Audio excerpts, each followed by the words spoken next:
하나님 말씀 함께 보겠습니다. 누가복음 23장 34절 말씀입니다. 23장 34절입니다. 이 예수께서 이르시되 아버지 저들을 사하여 주옵소서 자기들이 하는 것을 알지 못함이니이다 하시더라. 아멘.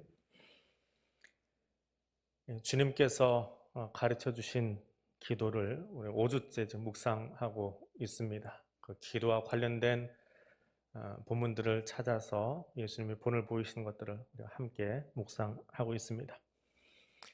하나님을 아버지라 부를 수 있는 은혜를 시작으로 주님의 기도가 시작됩니다. 아버지의 뜻이 하늘에서 완성된 것처럼 땅에서도 완성되기를 원합니다. 그 땅은 다른 곳이 아니라 그 아버지의 뜻이 내 안에서 완성되기를 원합니다 라고 하는 말입니다. 거룩하지 않은 것, 죄인된 우리들을 사랑하시는 하나님은 우리로 하여금 모든 두려움에서 벗어나기를 가르치십니다. 그리고 그 기도에 이어서 용서에 관해서 용서하는 삶을 위해서 기도하라고 가르치고 있습니다. 용서하는 삶이 무엇인가? 오늘 우리는 그 궤적을 한번 찾아가 보려고 합니다. 심리학에서 발달 단계를 나누는 것처럼 그냥 나름대로 용서의 단계를 나누어 보았습니다. 책에 있는 것은 아니고 제가 설교를 준비하면서 개인적으로 이렇게 용서의 단계를 나누어 봅니다. 첫 번째 단계는 죽을 때까지 용서 못하는 사람의 단계일 겁니다. 용서할 사람이 있습니까? 용서하셨습니까? 아니면 지금도 용서 중입니까? 우리가 잘 아는 이야기 가운데 하나입니다. 설교 시간에 어떤 목사님이 교인들 향해서 물었답니다. 여러분 중에 미워하는 사람이 한 사람도 없는 분 손 들어 보십시오. 아무도 손을 들지 않더랍니다. 내가 목회를 어떻게 했나, 설교를 제대로 들은 건가 하는 마음이 들면서 다시 한번 물었답니다. 아무도 없었습니까? 하고 물었더니 저 뒤에 계시던 어르신 한 분이 손을 번쩍 들더랍니다. 얼마나 반갑던지요. 그래도 나이가 드시니까, 연세가 있으니까 말씀 정말 잘하나 보다. 어르신, 어떻게 해서 아무도 미워할 사람이 없는지 그 비결 좀 말씀해 주십시오 라고 이야기했더니 어르신이 뭐라고 했다고요? 있었는데 다 죽었어. 너무 잘 알려진 이야기입니다. 그만큼 용서가 얼마나 힘든가라고 하는 것을 보여주는 이야기이기도 합니다. 유머를 빌려서 이야기하지만 유머라고 말하기에는 너무 아픈 우리의 모습이지요. 죽을 때까지 용서하지 못하고 무덤까지 끌고 가는 인생 말입니다. 그런가 하면 일반적인 모습입니다. 가장 일반적인 모습. 어쩌면 우리는 누군가를 용서하는 것보다 용서받는 게 더 쉬운 사람인지도 모릅니다. 어떻게 하면 용서받을 수 있을까요? 회개하면, 죄를 고백하면, 용서를 구하면. 맞습니다. 죄를 고백하면, 회개하면, 용서하면 용서해 주십니다. 근데 이 안에는 하나의 공식이 있습니다. 우리가 나름 다 같이 마음에 동의하는 내용일 겁니다.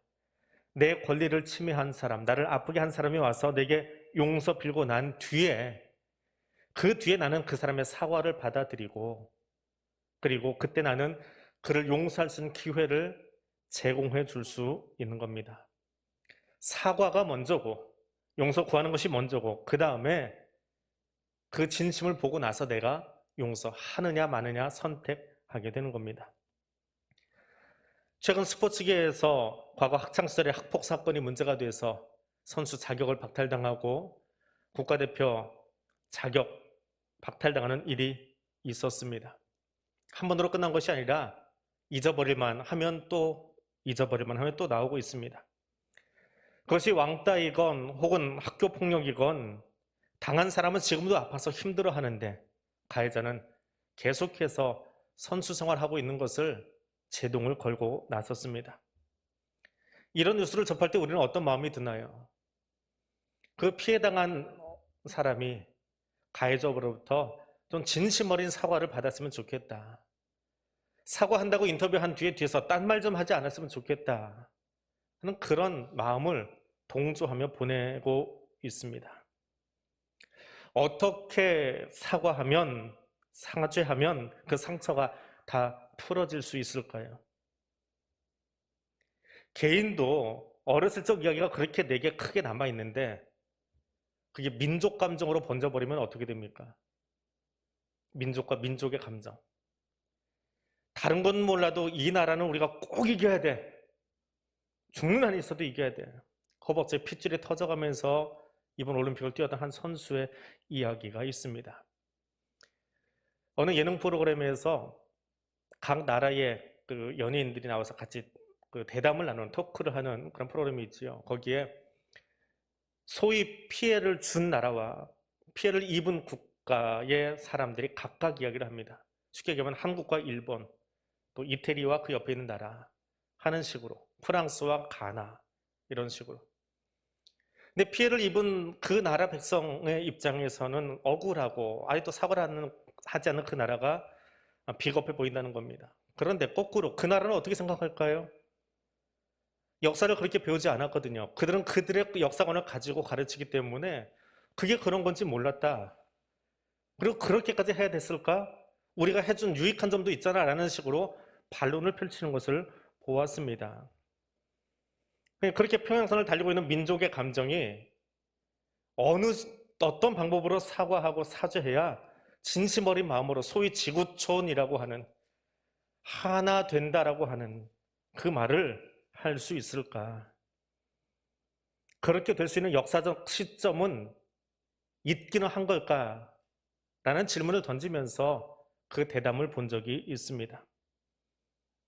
아무튼 용서의 1단계는 사과하면 받아줄게. 진심 어린 사과가 있으면 받아줄게 라고 하는 일반적인 세상의 방법입니다. 그 다음은요. 비록 내게 직접 사과는 해오지 않지만 그저 그들이 사는 모습을 보니까 용서할 수 있어 라고 하는 단계입니다. 여기는 성경에 나오기 시작하는 모습들입니다. 요셉이 꾼 꿈을 자랑하다가 형들의 시기와 미움을 받아서 구덩이에 던져집니다. 이 구덩이는 광야를 사는 이스라엘 사람들이 양들의 목을 축이려고 파놓은 구덩이입니다. 거기에 비가 오거나 혹은 물이 있으면 거기에 잔뜩 담아두었다가 그것을 지나가면서 그 구덩이 옆에서 양들에게 물을 먹이기 위한 구덩이라고 해요. 근데 거기 뭐가 빠지면 쉽게 기어 올라오지 못하도록 마치 항아리 형태로 되어 있어서 자력으로는 절대로 올라올 수 없는 그런 형태의 구덩이라고 합니다. 만약에 요셉이 빠졌을 때 거기 물이 가득 차 있었다면 익사했겠지요. 거꾸로 얘기하면 거기는 물이 없었다는 겁니다.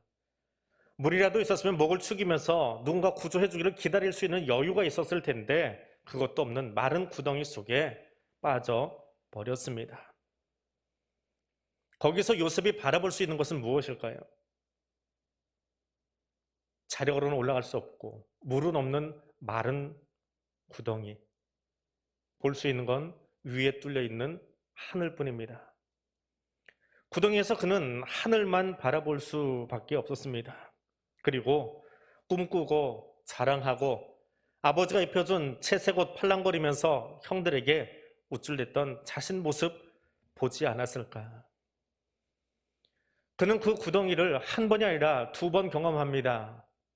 애굽에 팔려가서 보디발의 아내의 유혹을 뿌리치다가 감옥이라고 하는 왕이 꺼내줘야만 나올 수 있는 그 인생의 구덩이에 한 번 더 빠지게 됩니다. 인생의 밑바닥에 내려가 보아야, 삶의 밑바닥에 내려가 보아야 다른 것 보지 않고 하나님 볼 수 있다라고 합니다. 구덩이 밖에 있으면 두리번거리고 쳐다볼 것이 너무 많이 있어서 그렇습니다. 그러나 인생의 절망, 밑바닥 안에서는 오직 하늘 외에는 바라볼 것이 없습니다. 요셉은 그곳에서 원망과 분노는 구덩이 안에 다 던져두고 하나님만 바라보는 시간으로 그를 훈련시켜 갔습니다. 그가 총리가 되었을 때 형들이 그 앞에 달려옵니다. 먹을 것을 얻기 위해서 달려왔지요. 근데 총리가 되고 외모가 다른 채색 옷이 아닌 또 다른 옷을 입고 있는 그 요셉을 형들이 알아볼 리가 없습니다. 그래서 형들이 요셉에게 자신의 옛 과오를 사과할 시간을 갖지 못했습니다. 그런데 요셉은 그 형님을 받아들입니다. 어떻게 해요? 유다 형님을 보니까 옛날 형들의 모습이 아닌 거예요. 누명을 뒤집어 쓰고 베냐민이 은잔을 훔쳤다라고 하는 그 이야기로 감옥에 갇히게 됩니다. 그랬더니 유다가 나서서 가로막습니다. 예전에 우리 아버지가 아들 한번 잃은 적 있는데 이 아들까지 잃으면 우리 아버지 살지 못합니다. 제가 저 동생 위해서 대신 들어가겠습니다. 유다는 인생의 절망을 경험해 보았습니다. 자녀를 먼저 보낸 슬픔을 창세기 38장에서 진하게 경험해 보았습니다. 그제서야 비로소 아버지를 이해했고 가족을 이해합니다. 창세기 38장이 없으면 그런 유다가 등장하지 않습니다. 그렇게 인생의 바닥을 경험해 보았던 유다가 대신해서 그 동생을 대신해서 감옥을 자청합니다. 그런 형의 모습을 보았습니다. 형들이 아버지 요셉이 죽은 뒤에 그 유언을 핑계로 아버지가 우리를 용서하라고 하셨다라고 애걸복걸 할 때도 그 말보다는 요셉은 하나님이 나를 여기 보내신 이유, 그리고 내게 사과는 하지 않지만 하나님의 계획 안에서 꿈처럼 엎드리는 형들을 바라보며 그들을 용서합니다. 거기부터 하나님이 등장합니다. 원망의 구덩이만 바라보고 사는 것이 아니라 상처 입은 자신의 모습만 보는 것이 아니라 그곳에서 자신을 끌어올려주신 하나님을 바라보고 이해할 수는 없지만 우리의 입으로 다 설명할 수는 없지만 하나님의 원대한 계획 속에 내가 오늘 여기 있음을 이해한 요셉이 형들을 용서합니다. 눈은 하늘을 바라보고 가슴으로는 하나님의 계획을 받아들인 뒤에 눈앞에 있는 형들을 사과가 없어도 사죄하지 않아도 용서할 수 있는 사람이 된 것입니다. 그 다음 단계가 오늘 예수님께서 우리에게 보여주신 십자가의 용서입니다. 주님이 가르쳐 주신 기도, 주님의 기도는 아주 특별한 내용이 있습니다. 유대 사회, 유대인들의 기도는 끊임없이 하나님의 용서를 구합니다. 우리 새벽에 사사기 계속 보고 있지요. 지금 몇 주째 보고 있습니다. 사사기의 특징이 무엇입니까? 잘못했습니다. 용서해 주세요. 사사 보내주면 기고만장해서 또 몇 년 그렇게 잘 살다가 이방신 섬기고 또 잘못했어요. 머리 숙이고 끊임없이 머리 숙여 잘못했다고 끊임없이 머리 숙여 잘못했다고 이야기하는 사람들. 결국은 사사기의 마지막은 해피엔딩이 아니고요. 끊임없이 더 악한 죄로 빠져들어가는 나중에는 하나님과 상관없는 이야기로 끝나버리는 삼순의 이야기로 끝나는 것이 사사기입니다. 그들에게 그 유대인들에게 기도는요. 하나님 우리 용서해 주세요 라는 데서 끝납니다. 근데 그런 사회 속에서 자라나신 예수님이 제자들에게 기도를 가르쳐 주시는데 어떻게 기도합니까? 그 기도를 이웃과 연결했습니다. 하나님이 우리를 용서하시려면 나도 우리 이웃을 용서하는 사람이 되기를 원합니다. 이웃의 용서, 그것이 주님의 기도에 들어가 있습니다. 근데 그 용서는 죄를 고백하지 않아도 잘못을 인정하지 않아도 용서하는 것입니다. 그것이 세상의 용서와는 전혀 다른 용서입니다. 그것을 우리에게 오늘 보여주십니다. 예수께서 성부 하나님을 향하여 십자가 위에서 용서를 구하는 기도, 여러분 그 기도는 우리말로는 청유형인데요. 아버지 저들이 하는 것 알지 못합니다. 용서해 주십시오. 그런데 히브리어 본문은 명령어입니다. 예수가 하나님을 향해서 명령하고 있습니다. 삼위 하나님이 같이 일하시는데요. 저들 용서하라 라고 하는 명령어입니다. 우리는 도저히 그것을 이해할 수 없어서 청유형으로 번역을 바꿔버렸습니다. 근데 그 명령은요, 놀랍게 과거형입니다. 하나님, 과거에도 그러셨잖아요. 사사시대 백성들이 그렇게 하나님을 떠나 있어도 그들 계속해서 용서하셨잖아요. 왕정시대 왕들이 딴짓했어도 계속 그들 용서하셨잖아요. 용서하려고 선지자 보내셨잖아요. 과거에도 그러신 것처럼 지금도 십자가 아래 저 사람들 모릅니다. 모르고 저짓하고 있습니다. 용서하십시오. 그것이 십자가 위에 예수님의 기도입니다. 그 십자가 아래 누가 서 있습니까?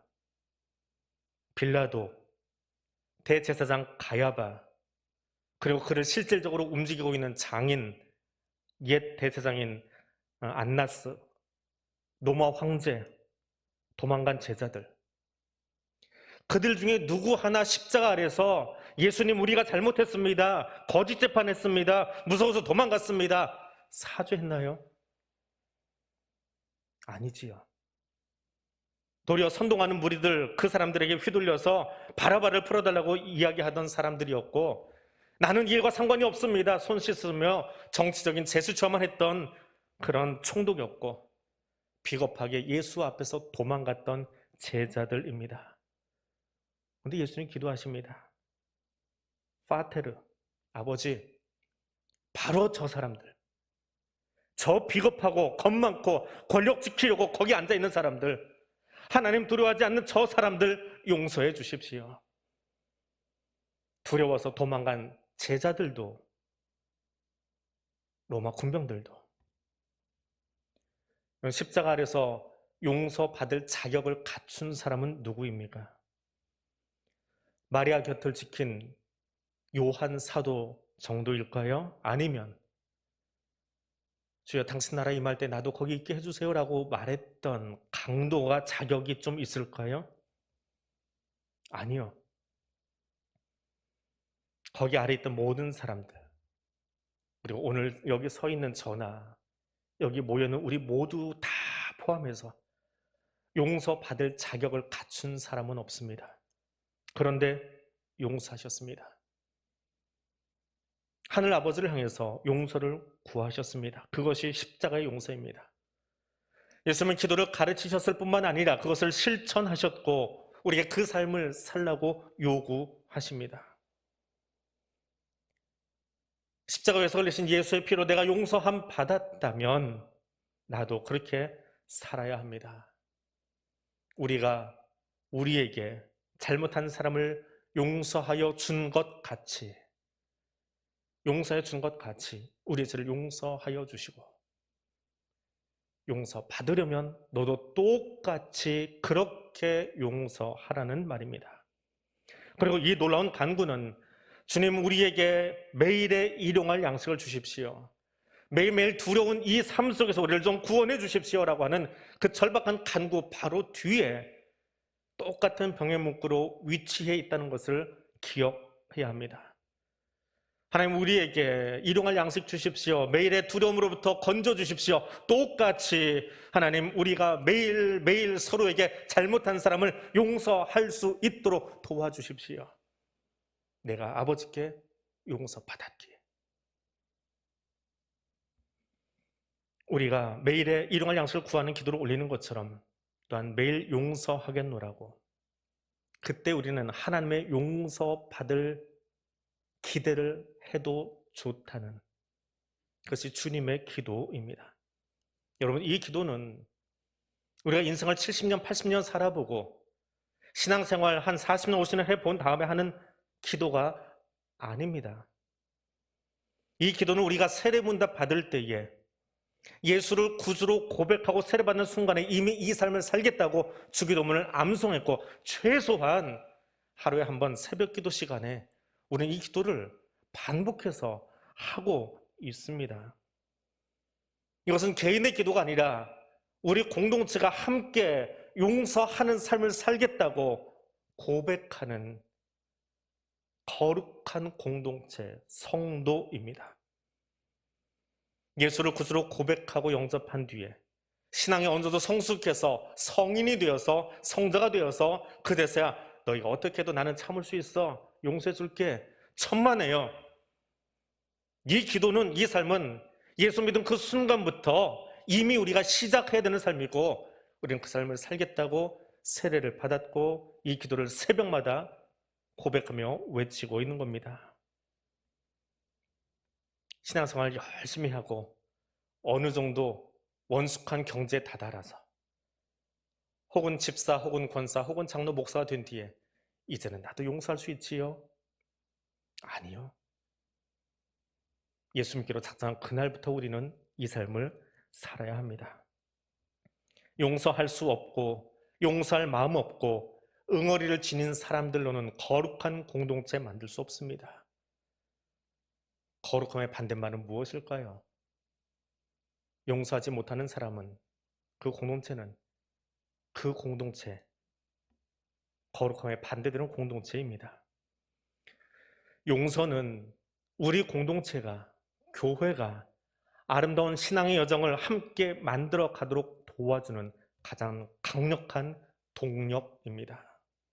그것이 우리 신앙의 원자로입니다. 눈에는 눈, 이에는 이로 갚는 것이 세상인데 손해 보아야 하기 때문에 신앙생활은 어렵습니다. 하지만 예수님은 십자가에서 누구보다 사랑 때문에 손해 보신 분입니다. 사랑 때문에 그 고통도 억울함도 부끄러움도 수치도 다 담당하셨습니다. 아무 죄도 없으신 예수께서, 내 인생의 표 되신 예수께서 내게 보신 십자가는 면류관이 아니라 그 무엇으로도 끊을 수 없는 하나님의 사랑 때문에 도살장에 끌려가는 양처럼 살을 찢고 피를 다 흘리신 곳입니다. 그리고 그 아래는 명령 때문에 창으로 예수를 찌르고 권력 지키기 위해 거짓 재판하고 선동을 받아서 바라바를 외친 사람들, 그들이 서 있었고 예수는 하나님을 향하여 저들이 하는 것 알지 못합니다. 저들을 용서해달라고 말씀하셨습니다. 그렇게 예수는 십자가에 묶이고 대신 죄인된 우리는 죄에서 풀어놓아 자유케 하셨습니다. 그것이 용서입니다. 용서하는 삶은 나를 십자가에 묶고 내게 범죄한 사람을 향해서는, 내게 상처 준 사람을 향해서는 하루에 7번씩 70번이라도 풀어놓아 자유케 하는 삶, 그것이 용서입니다. 당신에게 상처를 입힌 사람을 기억하고 그들이 잘 되기를 바랄 수 있는 힘이 느껴질 때에 당신 안에 비로소 용서가 시작되는 것을 알게 될 것입니다. 어떤 분의 이야기입니다. 세상은 할 수 없습니다. 우리는 세상으로부터 저런 용서를 기대할 수 없습니다. 그러나 그리스도인은 할 수 있습니다. 용서하는 힘이 내게 있는 것이 아니라 자신에게 창으로 찌르고 옷을 취하여 수치스럽게 만든 사람들조차 용서하신 예수의 능력이 우리 안에 있기 때문입니다.